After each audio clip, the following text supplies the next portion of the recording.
Ngarang numitang pung taramathoy khare helakpada akhanaba paw ma fangmadagi Imphal Police Station, Lamphel Police Station ki team loina na Bharatiya Janata Yuva Morcha, BJYM amadi yadagi apunba team amana, Thangmeiband ki tongan mafamsingda chathakhiba drive amada truck chaba amadi truck lalonba meoi mari fagatpa ngamkhre.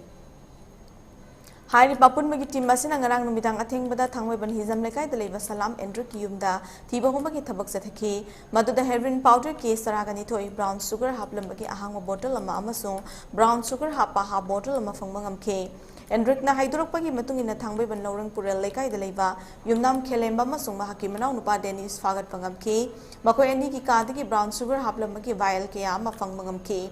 Makata na lekai asimakta talaiba yumnam sani ko bamana su drug sing asi lokthok loksin tawraga atopata supply tawramba kitmak sumahak po fagatkhare masigi matakta Thangmeiband maslam lekai dalaiba longjam lingzel ko bamaso apunba police ki team maduna masing thingam draba brown sugar hapagi vial amadi sijinatriba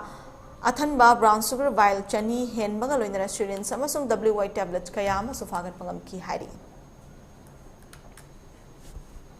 Handu sidi Manipur gi saruk mari thok bagi amma mangan be aba